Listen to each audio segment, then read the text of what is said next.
बिस्मिल्लाहिर्रहमानिर्रहीम। अस्सलाम वालेकुम नाजरीन, मैं हूं फराज अब्बास और आप देख रहे हैं farming and business ideas YouTube channel. दोस्तों, इस वक्त मेरे साथ मौजूद हैं इलियास भट्ट साहब। आज की ये वीडियो ट्रांसपोर्ट के बिजनेस के हवाले से है।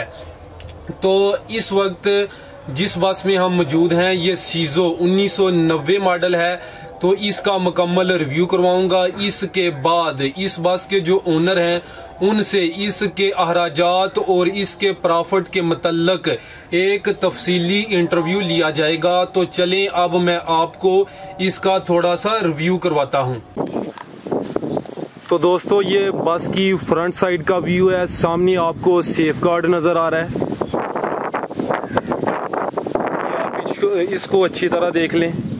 ये इसकी राइट साइड का व्यू है। थोड़ा अभी आपको अंदर से भी व्यू करवाऊंगा। तो इसके बाद इसके जो ड्राइवर हैं उनका प्रॉपर इंटरव्यू लिया जाएगा। इसकी 60 सीटें हैं, ड्राइवर की सीट भी इसमें शामिल है। ड्राइवर की सीट निकाल कर 59 सीटें हैं इसकी।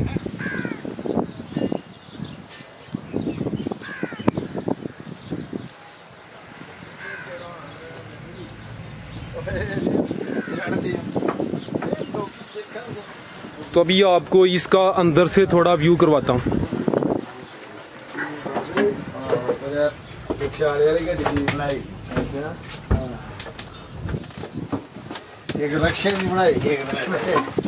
अच्छा भट्ट साहब, इसके कितने गियर हैं? 5 गांव कर बैग। तो इसकी जो ब्रेक है वो कौन सी है? वो सेंटर वाला। अच्छा, डिस्क ब्रेक है या दूसरी है? दो प्रेशर ब्रेक। अच्छा, हैंड ब्रेक भी है? हाँ जी। जबरदस्त हो गया। तो दोस्तों चलिए स्टार्ट करते हैं आज का अपना ये इंटरव्यू। तो जी दोस्तों, इंटरव्यू शुरू करने से पहले मैं आपको बताता चलूं कि मैंने इस गाड़ी के जो अखराजात हैं उनकी एक मुकम्मल तफसील भी तैयार की है और साल का जो प्रॉफिट होता है उसकी भी एक रिपोर्ट तैयार की है। तो चलिए स्टार्ट करते हैं आज का अपना ये इंटरव्यू। अस्सलाम वालेकुम। वालेकुम सलाम। सर, आपका नाम? इलियास भट्ट। भट्ट साहब, आप ये बिजनेस कब से कर रहे हैं बस का? 15 साल हो गए। तो ओवरऑल ये बिजनेस कैसा है? ठीक है। अच्छा भट्ट साहब, ये बताएं, ये जो बस है सीजो कौन सा मॉडल है? 90 मॉडल। अच्छा, अभी इसमें न्यू मॉडल आ रहे हैं? आ रहे और यूरो टर्बो आ रही है जी। तो इसके बारे में थोड़ा सा बताएं कि इसकी जो इंजन की हॉर्स पावर है उसका आपको पता है या नहीं? MT12। हाँ जी। वैसे मेरे हाल में इसकी जो हॉर्स पावर है ना वो 200 है, यानी 200 हॉर्स पावर का इंजन है। वैसे MT12 ही है। तो कितने सिलेंडर है ये? 6 सिलेंडर। अच्छा, तो ये जो गाड़ी है 90 मॉडल है, इसकी अब क्या कीमत होगी? 22 लाख रुपया, 22 लाख रुपया है। अच्छा, अगर कोई बंदा खरीदना चाहता है इस मॉडल में तो उसको ये 20-22 लाख में मिल जाएगी? हाँ जी। इसको खरीदने का क्या प्रोसेस है अभी? ये ड्यू होंदा 6 महीने का टोटा होंदा। अच्छा, अद्धे नगद अद्धे 6 महीने बाद। अच्छा सर, अभी बात करते हैं इसके अखराजात के बारे में। आप ये बताएं कि इसका जो रूट है उसका कितना खर्चा है? बंदा हो गई 5500 रुपया लगता है। ये साल का है? हाँ जी।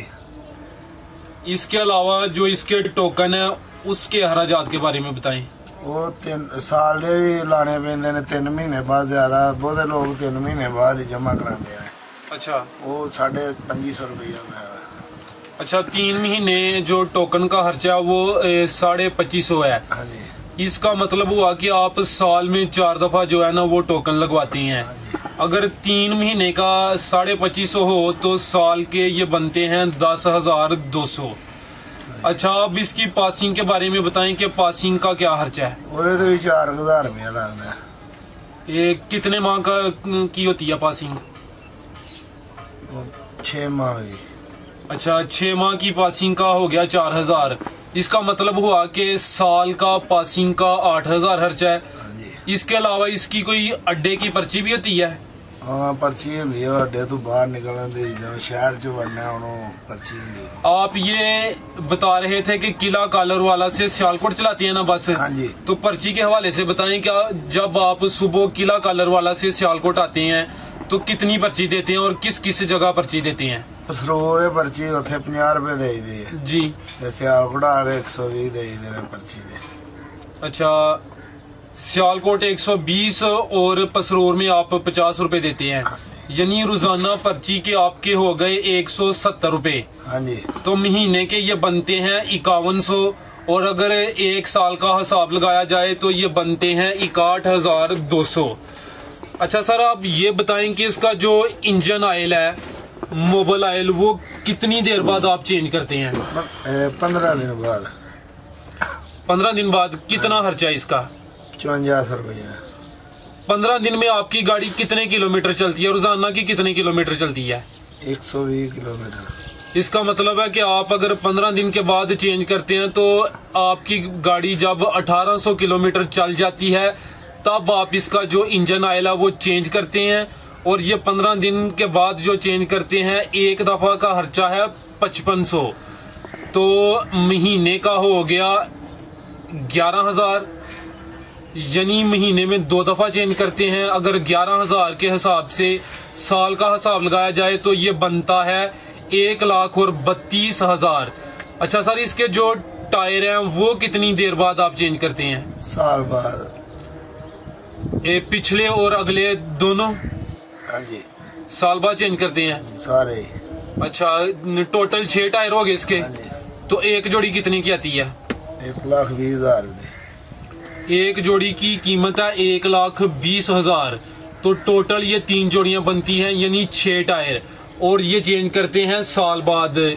इसका मतलब हुआ कि जो टायर का खर्चा है साल का वो हो गया 3,60,000। अच्छा, इसके अलावा आप गाड़ी को कोई ट्यूनिंग वगैरह या मिस्त्री रखा हुआ है इसको चेक करवाने के लिए? हाँ जी, मिस्त्री 2500 रुपया लेता है महीने का। महीने का 2500? हाँ जी। उसमें क्या क्या वो चेक करता है? वो सारी गड्डी चेक करके जाता, जो कोई काम होए करवाने वाला हर दसदा काम करवाना वो लाईदा पुरदा दे करवा लेदा। अच्छा, ये महीने का हो गया 2500। इसका मतलब है कि ये साल का हो गया 30,000। इसके अलावा इसके और कोई अखराजात, कोई मरम्मत वगैरह के वो आप बता रहे थे, वो कितने हैं? वो साल दी ला लो कोई गड्डी काट छड़ दी होनी 2-2.5 लाख दी मरम्मत। अच्छा, 2 लाख की मरम्मत 20 साल की हो जाती है। जबरदस्त। अच्छा सर, ये बताएं कि आप इस गाड़ी के ड्राइवर हैं, तो आपकी जो डेली की आपको ये दे रहे हैं, कितने पैसे दे रहे हैं? 1,000 रुपया रोजाना का? हाँ जी। इसके अलावा कंडक्टर है, हेल्पर है। कंडक्टर रोजाना का कितने लेता है? पूरा 1,000 रुपया। तो जो हेल्पर है 800। अच्छा नाज़रीन, अगर ये भट्ट साहब इनका रोजाना का 1,000 है तो महीने का हो गया 30,000, और अगर साल का हिसाब लगाया जाए तो इनका बनता है 3,60,000। और इसी तरह जो कंडक्टर है उसका भी रोजाना का 1,000 है, महीने का 30,000 और साल का हो गया 3,60,000। इसके अलावा जो इस गाड़ी का हेल्पर है उसका रोजाना का 800 है, तो महीने का हो गया 24,000 और साल का जो है वो बनता है 2,88,000, यानी 2,88,000। अच्छा सर, आप ये बताएं कि इसका रोजाना का आप डीजल कितने का डलवाते हैं? 6500 रुपये। 6500 में आप कितने किलोमीटर सफर करते हैं? 120 किलोमीटर। यानी किला कालर वाला से आप सियालकोट 60 किलोमीटर ये बन गया। इसके बाद सियालकोट से किला कालर वाला 60 किलोमीटर वो बन गया। 120 किलोमीटर का आप डीजल का खर्चा बता रहे हैं 6500। जबरदस्त। तो नाजरीन, ये जो इसके अखराजात मैंने आपको बताए हैं काफी तफसील में, अगर इनको काउंट किया जाए तो ये साल का जो इसके अखराजात हैं वो बनते हैं 44,24,900 रुपीज। तो अभी हम बात करते हैं इसके प्रॉफिट के बारे में। ये तो मैंने बात की है इसके जो साल के अखराजात हैं उसके बारे में। अच्छा भट्ट साहब, ये बताएंगे इसकी कितनी सीटें हैं? 60। आपकी सीट भी इसमें शामिल है, मैंने भी खुद काउंट की है। इसकी टोटल सीटें 60 हैं। तो इसमें आपकी सीटों के अलावा कुछ सवारियां छत पे भी बैठती होंगी? हाँ जी, बैठती कुछ बस के अंदर खड़ी भी होंगी? हाँ जी, खड़ी होंगी। अच्छा बट साहब, आप ये बताएं कि अंदाजन कितनी सवारियां बैठ जाती हैं आपकी बस में? 100 बैठ जाती है। 100 बैठ जाती है। बट साहब बता रहे हैं कि अंदाजन 100 सवारी बैठ जाती है, 60 तो सीटें हैं। इसके अलावा कुछ बंदे छत पर भी बैठ जाते हैं और कुछ बंदे बस के अंदर भी खड़े हो जाते हैं। नाज़रीन, हम 100 को छोड़ते हैं, हम अंदाजा लगाते हैं कि इस बस के अंदर जब ये किला कॉलर वाला से सियालकोट आते हैं तो 80 बंदे बैठते हैं। अच्छा बट साहब, आप ये बताएं कि किराया कितना है किला कॉलर वाला से सियालकोट का? 120 रुपए। 120। सारी सवारियां किला कॉलर वाला से तो नहीं बैठती होंगी, कुछ रास्ते से भी बैठती होंगी। नाज़रीन, हम ऐसा करते हैं कि अगर इनका किराया 120 है, वो भी हम कम करके एवरेज करने के लिए हम किराए की एवरेज 100 लगा लेते हैं। अगर 60 सवारियां बैठती हों और किराया हो 100 रुपीज, तो ये जब किला कॉलर वाला से सियालकोट आते हैं तो इनका एक चक्कर का बनता है 8,000, और जब ये सियालकोट से वापस किला कॉलर वाला जाते हैं तो फिर बन गया इनका 8,000। यानी एक दिन में इनको जो अर्निंग होती है वो होती है तकरीबन 16,000। अगर 16,000 को ज़रब दी जाए 30 से तो ये बनते हैं 4,80,000 एक माह के, और अगर इसको ज़रब दी जाए 12 से यानी साल का हिसाब लगाया जाए तो ये बनते हैं 57,60,000। तो ये तो होगी इसकी टोटल अर्निंग एक साल की, 57,60,000। अब इसमें से माइनस करते हैं इसके जो टोटल अखराजात हैं वो मैंने हिसाब किया था, वो बने थे 44,24,900। जब 44,24,900 को 57,60,000 में से माइनस करें तो ये बनते हैं 13,35,100 एक साल के प्रॉफिट है। अगर इसको महीने में तब्दील करना हो, यानी एक महीने में यह गाड़ी कितना प्रॉफिट देती है, तो 13,35,100 को तकसीम करें 12 से तो ये बनता है 1,11,258 रुपीज।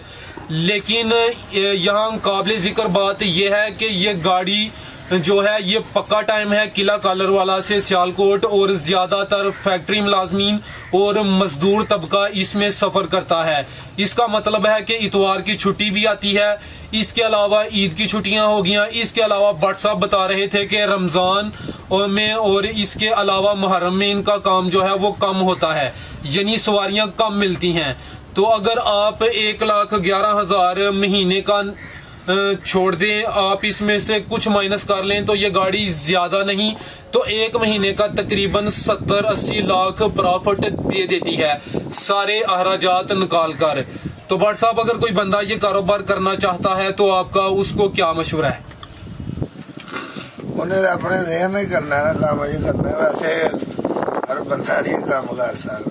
अच्छा, अगर कोई करना चाहता है तो उसको कौन कौन सी बातों को मद्देनजर रखना चाहिए अपने तजर्बे की बुनियाद पर? ना कोई मेरे सारा गड्डी नो समझे दा फिर ही है ना, नवा बंदा तो नहीं ना आवे काम कर सकता, पहला गड्डी होर दे आवे समझे गड्डी नो। अच्छा, जिस तरह आप तो इस गाड़ी के ड्राइवर हैं, जो आपके मालिक हैं वो इस काम को समझते हैं? नहीं, वो तो नहीं समझते, तो ना बस असरे हुन गड्डियां लईयां ने, पहला मस्जिद ले जी, तो फिर गड्डी उन्होंने ली है। अच्छा, ये बताएं कि जो आपके मालिक हैं वो आपके साथ ही होते हैं? अगर कोई बंदा गाड़ी खरीद कर आगे किसी ड्राइवर को दे देता है तो उसके लिए ये प्रॉफिटेबल बिजनेस है, उसको मुनाफा होगा या कि रिस्क ही है? क्योंकि बाज़ औक़ात होता है ना, कुछ ड्राइवर कहते हैं कि आमदन ज्यादा है तो ड्राइवर हजरात कम भी बताते हैं, इस तरह का भी कोई इशू है? हाँ जी, बकाया वो ये भाई नाल कनेक्टर उन्होंने अपना ही मालकां दा चलन दे जी। तो नाजरीन, ये थी आज की वीडियो। मैं उम्मीद करता हूं कि आपको हमारी ये वीडियो पसंद आई होगी। अगर वीडियो पसंद आई है तो वीडियो को लाइक और शेयर जरूर करें। मजीद वीडियोस देखने के लिए चैनल को सब्सक्राइब कर लें और घंटी के बटन को दबा दें। शुक्रिया।